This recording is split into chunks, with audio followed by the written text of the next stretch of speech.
What's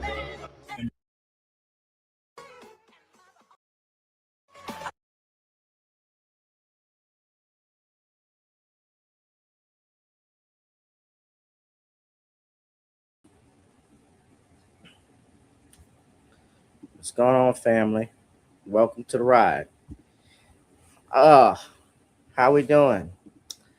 How are we? I hope everybody's doing safe and feeling blessed. This June 25th, 2026, ladies and gentlemen, can y'all imagine that already? I'm sorry, hold on. What's going on with my camera? We are already near the end of June, which means we're going to be in July. And, you know, the year is not over yet. We're almost halfway through the year. For some reason, my camera, okay. Oh, sorry about that, guys. Looks like my camera is acting up. So I don't know if I'm going to be able to keep coming on or not.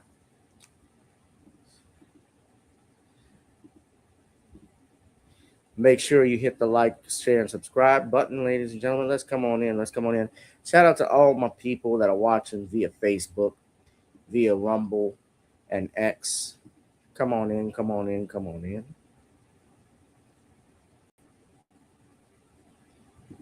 Come on in, come on in, come on in. Yeah, X is always showing me love. Whenever I come on, X always shows me love. Let me just let people know that we are live.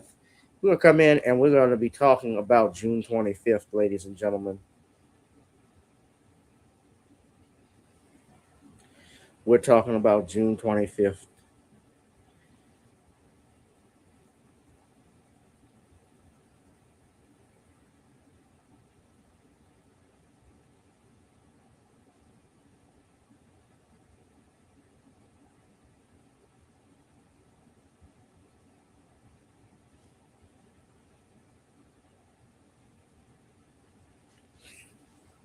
So, as you all know, it is Black Music Month. Let's get in. Let's get in. Shout out to whoever's watching on channel Gbootu786. Yeah, make sure we smash up the likes. That video that I shared, of course, we're talking about and commemorating the 17th anniversary of the death of Michael Jackson. I actually remember where I was when this happened. I've talked about it before on this channel. Uh, it's hard to believe that this was 17 years ago. I know that Michael earlier that year had announced he was going to be uh, doing a concert tour. He was supposed to be in O2 Arena in London, England, and he was doing his preparing for his This Is It tour. That was in June of 2009. He had been rehearsing, and that Thursday, which coincidentally it is a Thursday today, I distinctly remember where I was. I was at home from work. I was off from work that day, and I just was chilling on my computer, just reading stuff. And there was a Facebook post that came up from someone, and I can't remember the name, but somebody had said they had heard Michael Jackson died, and I didn't pay it any mind because Michael Jackson's been killed about 4 or 5 times. You know, there have been multiple times, 500 times. We've heard stuff about Michael. I heard people would say all kinds of stuff about him. Rumors always swirled about Michael Jackson because he was, and to me, he still is, the greatest entertainer of all time and one of the most famous men to ever walk this earth. I mean, he could not go anywhere without walking, he couldn't even cross the street to get his mail without a camera being flashed in his face or people parked outside to get a glimpse of him. So, like his brother Marlon even alluded to at his public memorial at the Staples Arena.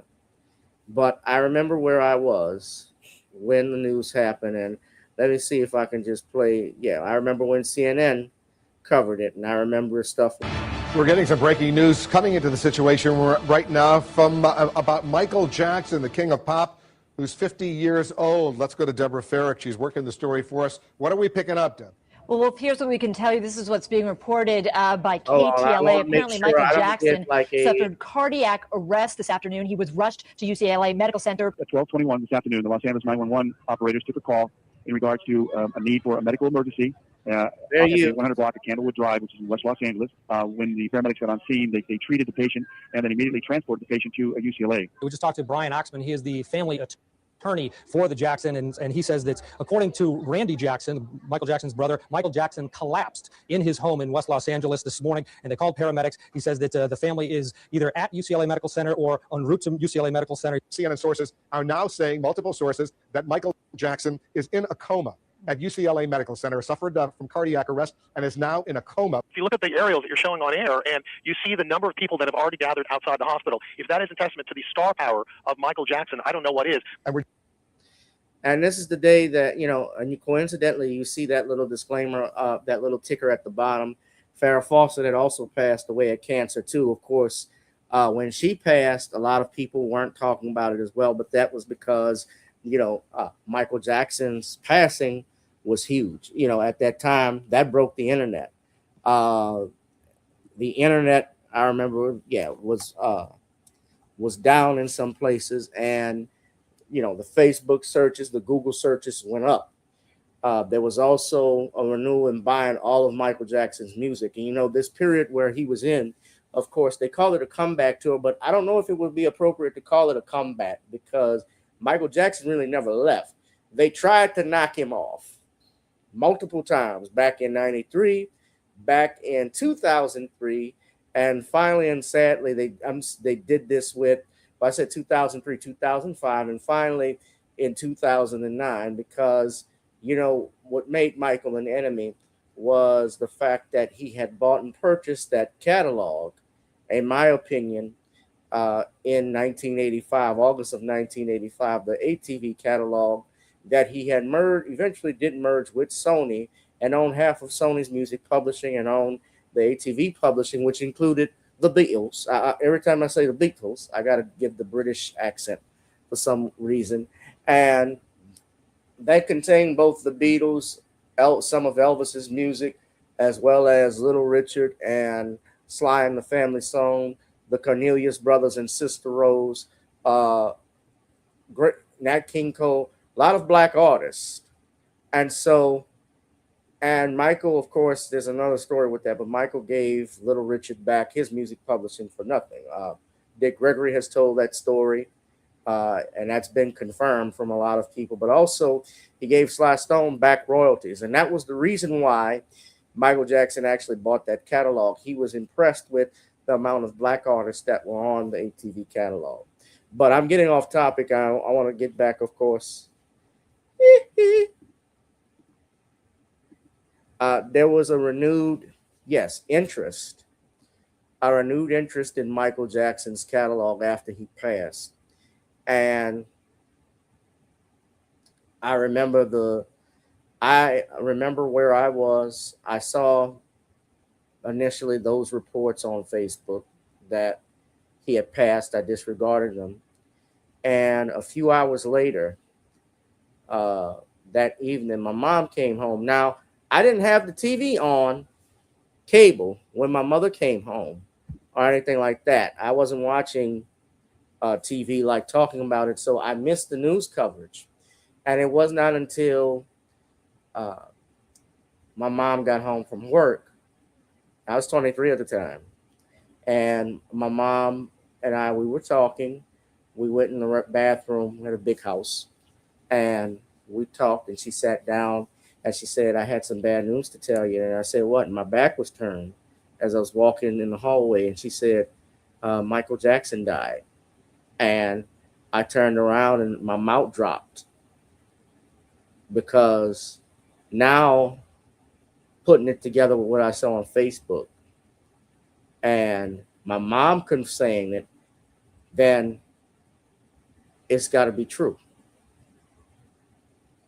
And sure enough, of course, I didn't want to believe it, but then when I saw it on CNN, and if it's on CNN, the thinking at that time, I was naive. I thought just getting this in right now, and it's very, very sad news. Jim Moray, and to all of our viewers, both the Los Angeles Times and CBS News are both now reporting that Michael Jackson has died. CNN has not confirmed that, but the LA Times and CBS News are reporting that Michael Jackson, 50 years old, the king of pop, has died. A very, very sad moment. What was Michael Jackson doing in Los Angeles before he was taken to the hospital? What new information do you have for us? Well, we do know that he's been in Los Angeles preparing to undertake this major concert event that he was scheduled to perform in London. I have to stop you for a second, AJ. CNN can now confirm from the LA coroner that Michael Jackson is dead. Yeah. And Larry King, I remember him interviewing everybody, interviewing Smokey Robinson, Liza Minnelli, Usher, a whole plethora of people. For the next, I want to say 2-3 weeks, even longer, months, and even into next year, it was all about Michael Jackson because people were wondering what was going to, how did this happen? Because Michael was still fairly young. He's 50 years old. And he's getting ready to do this tour. And we're hearing, of course, reports coming out how he's there with a doctor living with him. And somehow, he collapses and dies while his doctor's at home. And we're finding out he's injecting him with all this medicines because Michael can't sleep. Then it came out, of course, that the tour he was doing, This Is It with AEG Live, this was not it because he had only agreed to do 10 shows and they ended up increasing the number of shows to 50. And both his father, Joe Jackson, late Joe Jackson, as well as his sister LaToya and a few other people, his attorneys, I believe some of his attorneys. I mean, even Minister Farrakhan had stated that Michael had tried to reach out to him because he was having trouble because they upped the amount of shows on him. And I always suspected, in my humble opinion, I don't have proof of it, but Michael has even confirmed it and stated that there were people who were out to get him because of his catalog. Now, if you know me, you know that I've done shows, especially in the past 3-4 years, about Sam Cooke and Otis Redding. I talked about how they were targeted for their catalogs. A lot of people suspected that, how they ended up passing. We've talked about even what happened with Dr. Cosby when he tried to buy NBC. A whole bunch of things happened. Mysterious people end up around them or associated with them. They end up either in some type of scandal or someone close or they pass away in mysterious circumstances. Michael Jackson was no different. And of course, his family, I know they would eventually file a wrongful death suit against AG that got dismissed. Conrad Murray did do time, although he didn't do a lot of time for the death of Michael Jackson. And this is someone who was a physician. And to my knowledge, he's still practicing law. I'm sorry, he's still practicing medicine. I said law. He's still practicing medicine in another state or out of this country, rather. That's what I've read.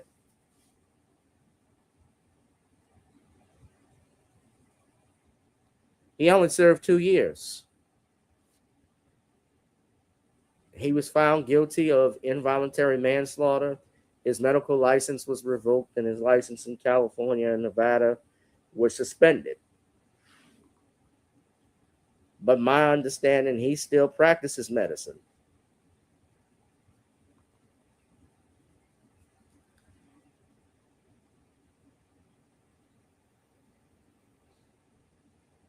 Yeah, he has a medical center in San Juan, Trinidad, and Tobago.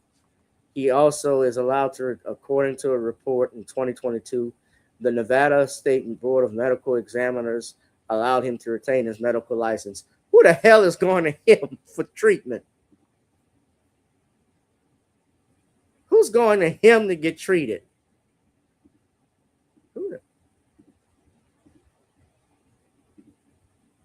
Even if you don't think Mike was taken out on purpose, would you go to this physician?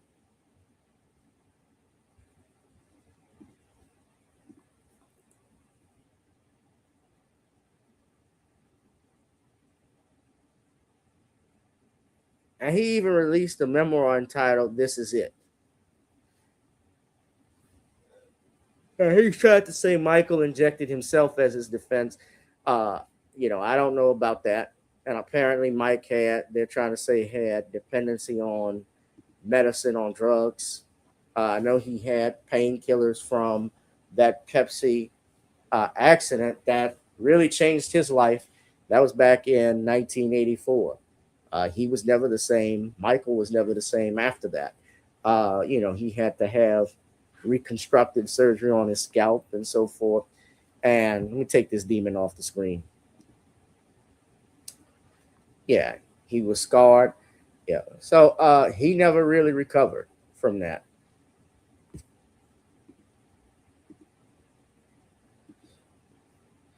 So yeah, man. And I remember his memorial. His memorial was one of the most watched events of all time. If I'm not mistaken, it's the most watched live event ever. Uh, the memorial of Michael Jackson. Let me put this on here. That was in July.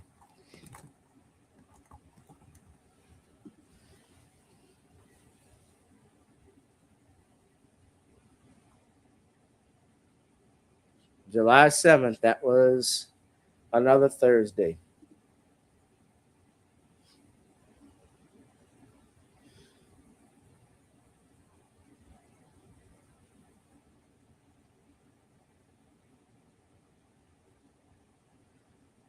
According to the reports, it was estimated that more than 2.5 billion people watched the event worldwide, which makes it the most watched non sports television broadcast in history.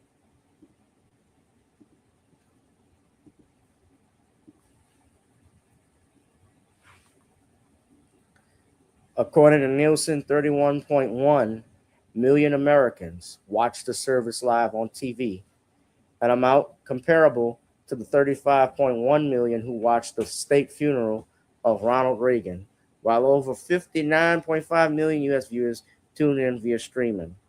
Wow. So even in death, Mike was still a man.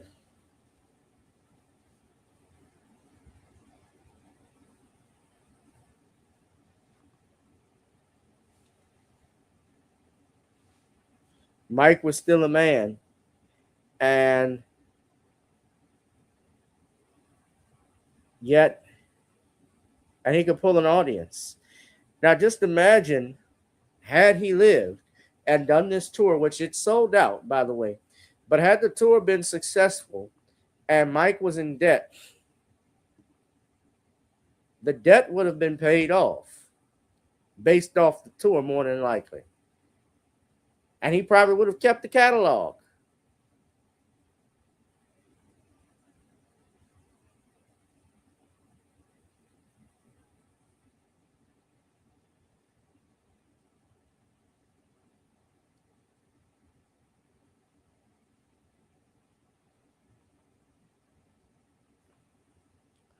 Right. I remember, yeah, they had all of these speakers that spoke: Magic Johnson, Kobe Bryant.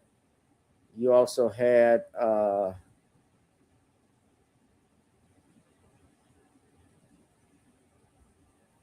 Queen Latifah, Andre Crouch, Mariah Carey, Jennifer Hudson. Yeah, Martin Luther King III, Bernice King. Yeah, a bunch of people. Lionel Richie. Yeah, all of them. Yeah, Stevie Wonder. Yeah, Stevie was tore up about it. I didn't know until later on that Stevie Wonder was actually cousins with Michael through their mothers, respectively. I believe Catherine and Lula Hayward, who is Stevie's mom, are related. So Joe was right. It is in the blood. Yeah, poor Farrah Fawcett.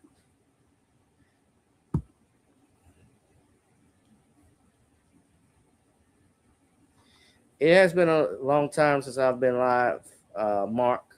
I don't do them as periodically. Like I said, I've gotten busy with other stuff and just life happens. And, I'm not getting paid for doing this on ScrewTube or even X or Scrumble. So, y'all go ahead and just hit the like, share, and subscribe button. Share it with people you know who would actually follow me.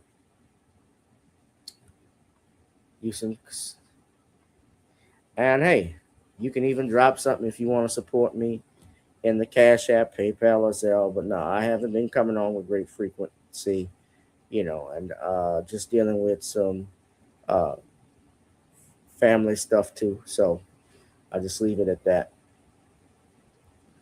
But yeah, man, 17 years ago, we lost the king of pop.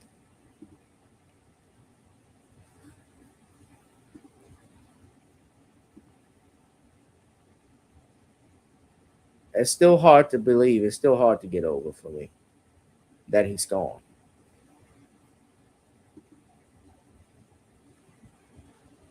And Michael Jackson only, you noticed, ever since Michael Jackson, Prince, Whitney Houston, and I know Clive Davis just passed, and I have to do another video about him.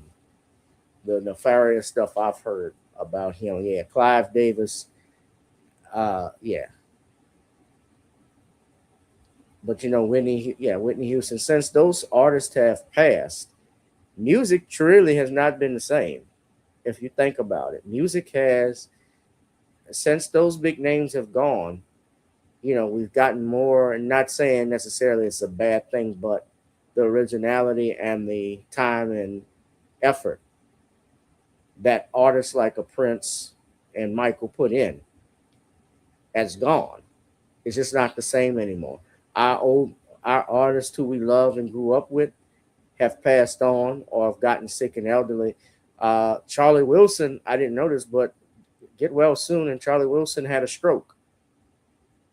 Uncle Charlie, I learned from Ed Gordon. It was on Ed Gordon's Facebook page that Charlie Wilson was recovering from a stroke, and he was actually performing in Baltimore.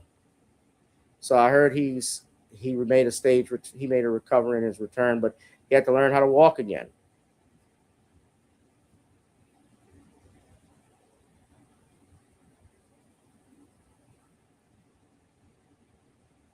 I couldn't believe that. Yeah, Peabo Bryson, of course, had passed a couple of weeks ago from a stroke. Yeah.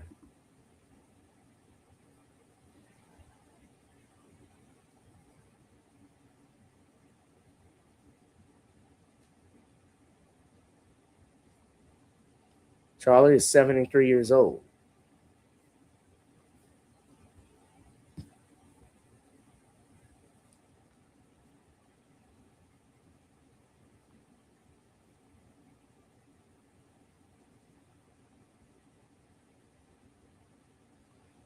Yeah. You know something too? I know we're talking about Mike, but I was reading. I don't think Charlie Wilson was actually. Yeah, Charlie Wilson is not even in the Songwriters Hall of Fame. I don't know if the Gap Band is in the Rock and Roll Hall of Fame, but they need to be. The Gap Band.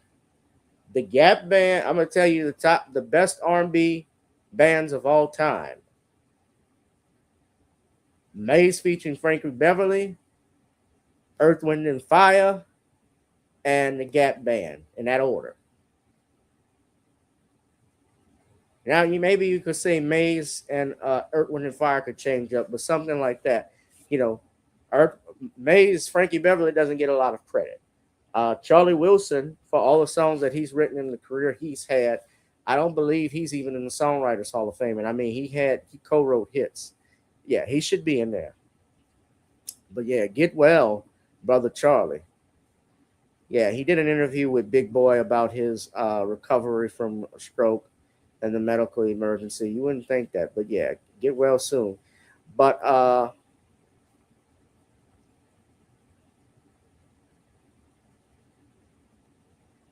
yeah, according to it, his wife actually caught it.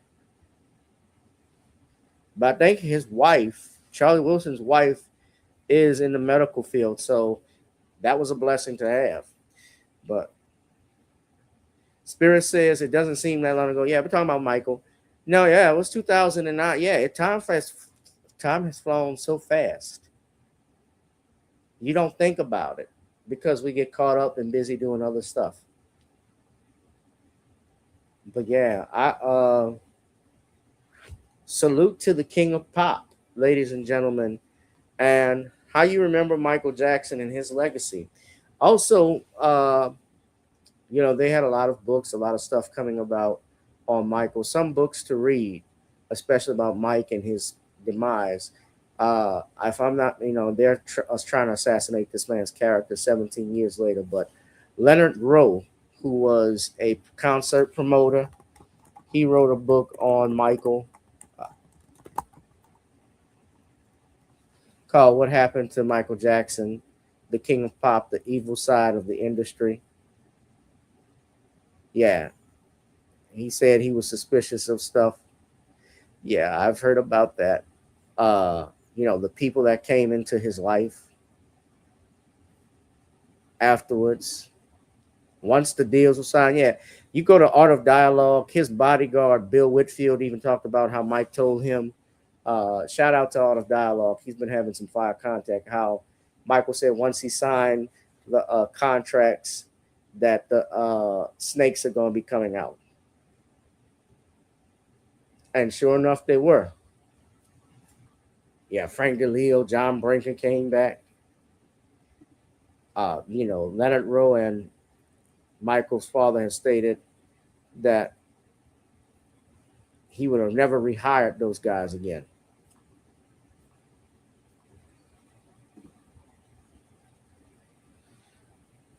So hold on, if I can play the video, fair use. This came out, yes, yeah. I remember when all of this was coming out. What's going on, one who cares? This is old, but I got it queued up. Hold on.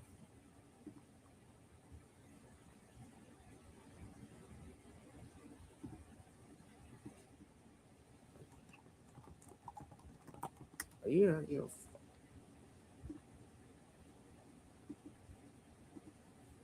I don't know what's going on with the computer. Hold on. Browser's acting up.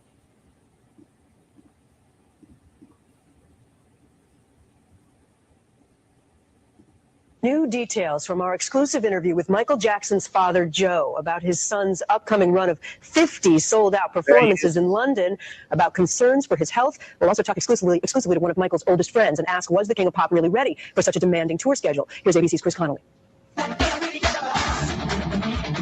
What did you think of the comeback tour? Did you think it was a good idea for Michael to do? The comeback tour was a good idea, but the wrong idea about it, there was more tours added on to it. Michael only agreed that what he told me. Michael told me this himself. And he only agreed to 10 shows. But then he added all these other shows.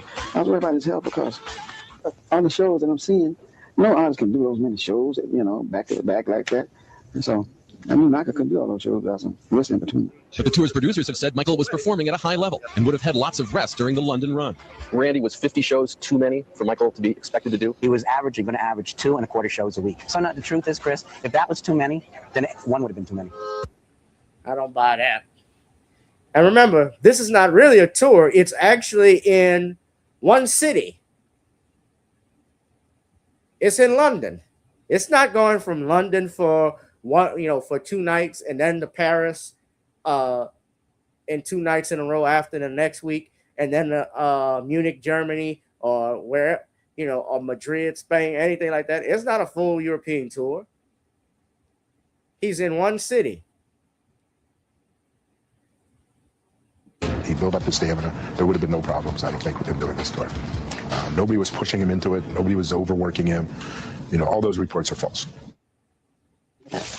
And joining us now is Leonard Rowe. For 30 years, he was a friend of Michael Jackson. At the end of his life, he was also serving for a time as his financial advisor on the tour dates. Good morning to you. Good morning, Kate. So start by telling us, we just saw the head of AEG and also Michael's former manager saying he was perfectly ready for 50 shows. He was fit for that. What do you say? That's totally untrue. Michael Jackson was not ready. He was not fit. If you can call weighing about 110 to 115 pounds, fit, 5 feet 10, wow. No. But besides that, Michael Jackson told me himself when he hired me that he never wanted to do 50 shows. He only agreed to do 10. Well, let's talk about that. AEG sent us a statement overnight, and Randy Phillips says in that statement, our original agreement with Michael Jackson called for 31 shows. Michael was willing to increase the number of performances to 50. So he says it was Michael's decision, and they have said they think it was about the money. That's not what Michael told me. Michael told me he agreed to do 10. His first order of the day to me was to go over and rearrange the shows so that it would be something that he could possibly do. I attempted to do that. I spoke to Randy Phillips that following Monday morning on the phone, and he told me to shove off. He didn't want to talk about it. He says he does not remember having any conversation. Well, naturally, he would say that. He looked pretty sharp at his last rehearsal, Michael Jackson, on that tape that we've all seen. I disagree. You disagree? I disagree, and I can tell you why. Every move that you see Michael Jackson making on that rehearsal tape, it's a move that I could do. Michael Jackson do strenuous moves when he's Michael Jackson. So you don't see the Michael. You don't see the spinning. You don't see the heavy dancing, the tremendous moves that Michael Jackson is known to make. The moves that they show is naturally his best moves. And if you look at it very carefully, you'll see that they are moves that anybody could do. We've been talking this morning about the idea that the family, and I know you were involved in this, wanted to intervene and perhaps get him into rehab as late as a week before his death. Why didn't that happen? Why didn't that intervention ever take place? Well, I personally placed a call to his sister, Reedy. I spoke to his father, and I spoke to his brother, Randy, who I have a lot of admiration for. He had been trying before me to get Michael some help. We was trying to bring everyone together. We had planned to bring everyone together as soon as possible so we could have everyone on board and everyone going in the same direction. But it was a little too late. You just couldn't get it together. We couldn't get it together. But I like to say this. I had approached a friend, Randy Phillips, who's an attorney in LA, a couple of months before then. And I told him that Michael would not make it to London unless we intervene and get him some help. Because of the drug use? Because of what I felt was an addiction by Michael that he had. And I wanted to get him some help because I knew not only that he wouldn't be able to perform in London, but I never thought he would even make it to London. And I passed that word on. And when I passed it on, what really angers me is they told me to shove off. Well, clarify this for us. AEG says that Michael Jackson dismissed you in May, and they provided us with a letter that looks to be signed by Michael Jackson. And in that letter, it says, I have decided to streamline my business operations at this time. Accordingly, this is to inform you that you do not represent me, and I do not wish to have any oral or written communications with you regarding the handling of my business and or personal matters. So it looks from that letter like Michael didn't want wasn't taking your advice. Let me say this to you. I never received a letter from Michael saying that. I met with Michael 3 weeks before he died with Randy Phillips over to the Beverly Hills Hotel. But let me say this. Randy Phillips and AEG was controlling Michael with their finances at the end. Michael Jackson was not able to hire his own people. He was not able to do what Michael Jackson wanted to do because everyone knows that Michael Jackson at the end was in a financial strain. So now, let me say this too, and I want to point out, even though AEG was found not liable for the wrongful death of Michael Jackson and whether or not they hired Conrad Murray, there are emails. I've seen these, although I have not seen them all everything in their entirety, that seem to verify what Leonard Rowe is saying, in particular that they wanted obviously to pursue with this tour, irregardless of Mike's health. They actually gotten he was suspended. Yeah, they've actually wanted to proceed with the tour. With the promotion. The numbers increased. They were arguing. I saw it looked like a back and forth about Mike's health. There were questions and concerns, especially it looked like from some of the emails they actually confirmed that they did pay money to Dr. Murray, which would have left them in their employ. Now, why the jurors still found that AG was not liable in wrongful death, that's another issue. I haven't looked at it. I could study it and we can go over it. But I certainly think, but I do know this, AEG did have a life insurance policy on Mike, and that was interesting. A lot of people, his family tried to bring that up. There were questions about his will that were brought up, the authenticity of it. I know that, and that family, my understanding, the family had been questioning that and had fights about the will for years. I know his brother Randy, I watched his, if you go to Randy's website, Randy has a website where he even talks about the authenticity of it. No, absolutely not. I love Whitney. Whitney is a legend, but she's not bigger than Mike. Prince, I don't believe is even bigger than Mike, although you can make a strong argument because Prince actually got the catalog. Prince put out and produced his own music, had his own instrumentation. So, although Mike has been doing it just as longer as Prince did, because Mike started when he was 5. Mike was putting out albums when he was about 8, 9, 10 years old. Yeah, about 8 years old when his first records was Big Boy with Steel Town. So let me just finish this video right quick. They was demanding things of Micah that he did not want to do. Like Micah told me personally, he would never hire Frank DeLeo and John Branca back into his life. He would never bring them back into his life. But AEG saw fit to bring them back into his life the week before he passed. They was making moves like that. And if Michael Jackson wouldn't go along with those moves, I feel that they was threatening to oust everything with him. They was taking care of Michael Jackson financially. And they was forcing him to do things. And if Michael Jackson's best interest had been in their heart, and they would have sought rehab help for Michael, like I suggested, I could venture to say Michael would still be here with us now. I believe that. I believe if Michael had gotten rehab, I think Michael had Joe in his life. Joe and his bodyguards, Matt Fideas and Bill Whitfield, have even echoed this because despite their the relationship that they had that's been documented in the media, how Mike really didn't get along with his father, didn't like him, they made peace eventually. And I believe in the early 2000s when Mike gave that speech at Oxford and he actually praised his father and he forgave him. When Michael was in trial back in 2005, Mike, his father was right there by his arm and they were laughing with each other. So we got to remember when people do things to you also, there's something called forgiveness. People can be forgiving in situations. And Joe Jackson is the reason why, of course, we have the Jackson 5 and the Jackson family. And that could not have been done without him pushing them some hard. Now, he probably did go a little too far. Well, I'm not going to say probably. There were moments I'm sure he went far with stuff, although he'll tell you he didn't make any mistakes. Well, only one person in the world doesn't make any mistakes, and God is the only one that doesn't make mistakes. But none of the kids ever had drug, to my knowledge, any drug problems. You never saw Tito break into a liquor store and hold up a cashier. You never saw, of course, there was salaciousness that was going on. I remember with Latoya, with her books and so forth in the 90s, and that stupid psychic hotline she had. I was like, damn. But there was nothing, malicious that they had ever been accused of doing. They never got arrested you never saw them getting arrested, never getting in trouble when they were kids. He kept them off the streets, didn't get hooked up with gangs. So he did a lot of positive things, and he created basically the quintessential boy band, if you think about it, because once the Jackson 5 did it, everybody was doing it. New Edition comes along 10 years later, and so does New Kids on the Block and Boys to Men. You can name them all. You can name Soul for Real, High Five, and all of these groups that I can think of. I'm missing a few other groups that have come along. Yeah, that was all because of the Jacksons.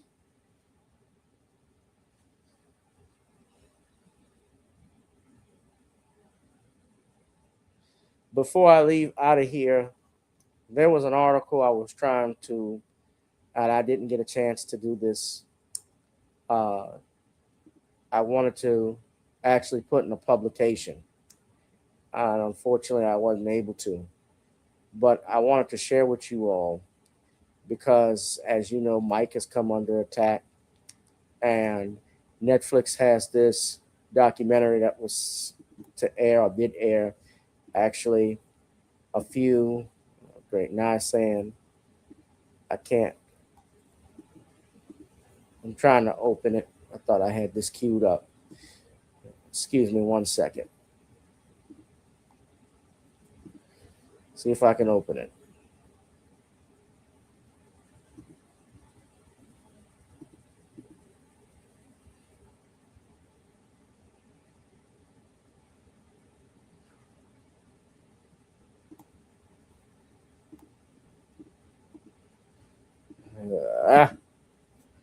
All right. Hold on, guys. I'm going to have to do something different because it's not opening up for me here. I'm going to have to put it up through the email, and I'm going to share it with you all. And I'm actually going to post it on the YouTube channel.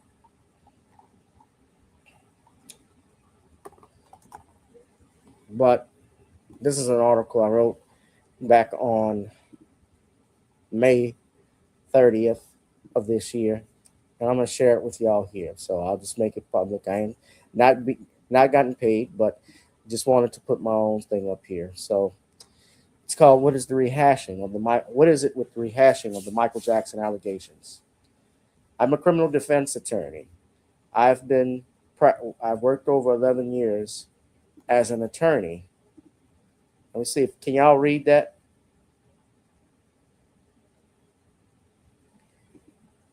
Okay.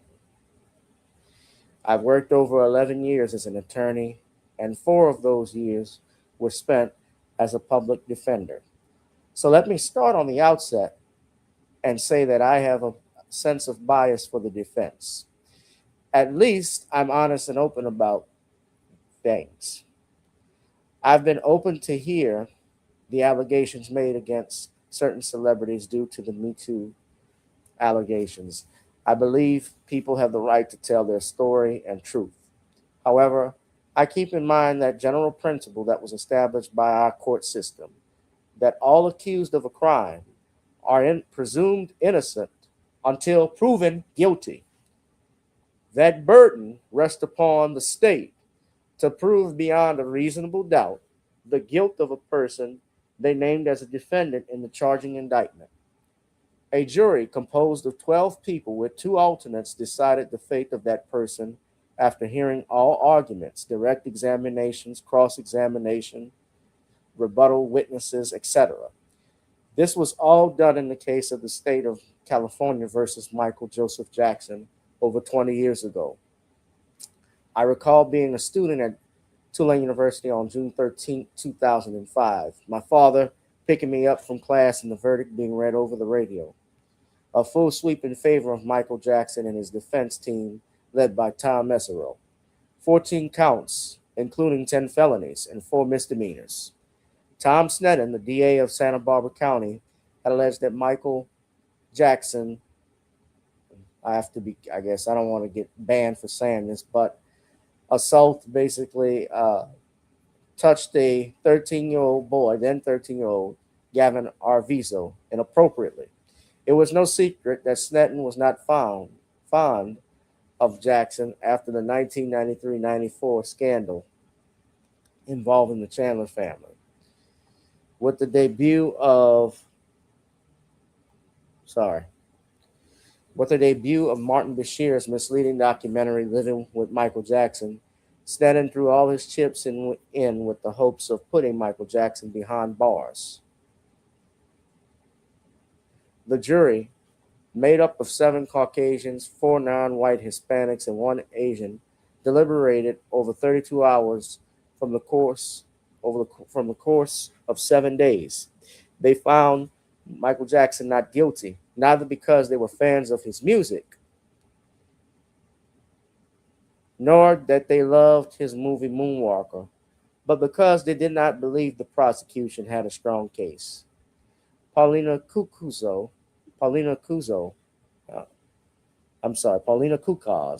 better known as Juror 10 in this matter, said the following about Tom Sneddon's case. Quote, "It was pretty obvious that there was no molestation done," she said. "It was pretty obvious that there were ulterior motives on behalf of the family. And the mother, Janet Arvizo, she orchestrated the whole thing. That's my opinion.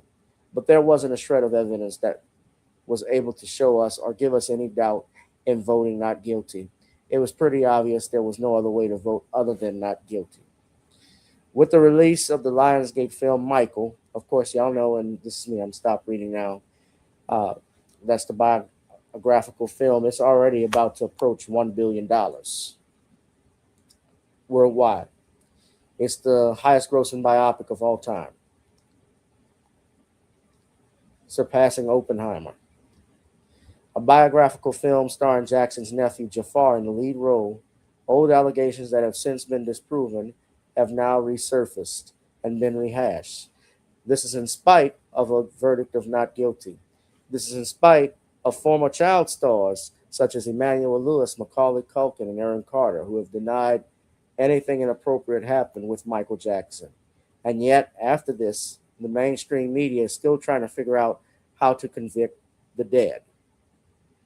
Somehow, people forgot that innocent until proven guilty in a court of law is how things are decided in this case.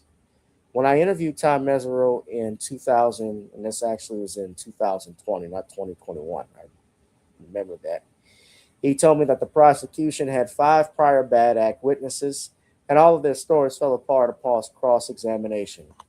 Wade Robinson, who's featured prominently in Leaving Neverland and is now suing the Michael Jackson estate for abuse, was one of the Michael's witnesses, who never wavered upon heavy cross-examination. He denied initially any sexual abuse occurred. Why is mainstream media rehashing old allegations that have either been disproven or found to have no validity? What is the obsession with attacking a man's image 16 years after his passing? Perhaps it is the very fact that even in death, Michael Jackson is still the biggest draw in show business. The Michael film is already the second highest grossing film of 2026 and is one of the most successful bios of all time. Right on the heels of this, Netflix announced they are releasing a documentary about the 2005 trial. From Bill Cosby to Jermaine Jackson to Martin Luther King Jr., and I also said from Michael Jackson to Bill Cosby, from Jermaine Jackson to Martin Luther King Jr., there is a growing and disturbing rise of black men, dead or alive, being accused of either crimes with either little to no evidence. Legendary comedian Eddie Griffin alluded to this in his 2015 interview with Vlad TV. Maybe we should let sleeping dogs lie where they are and just leave him alone. Rest in power, Brother Michael. And thank you all for tuning in. If you enjoyed it, smash up a like, smash up the likes, hit that like, share, and subscribe button. That was the draft that I did for those. If you saw it, I wasn't able to get it shipped to any publication in time, but it was something that I had worked on, and it's just my thoughts. And remember the King of Pop today, ladies and gentlemen. Again, thank you all for tuning in, and rest in power, Brother Michael. And shout out to the Jackson family. Shout out to Taj. I haven't spoken to Taj in the longest, but I hope he's doing well. I saw that they are on X. They've probably posted stuff about this today. I know his brothers, I think, if I'm not mistaken, I think they actually are back doing music. So that's good.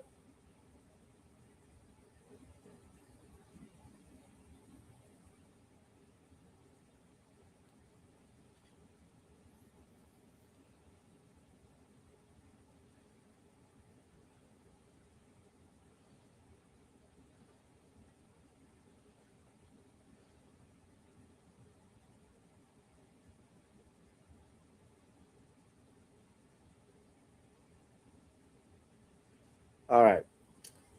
Y'all be safe and be blessed, ladies and gentlemen. I'm out. Good to be back.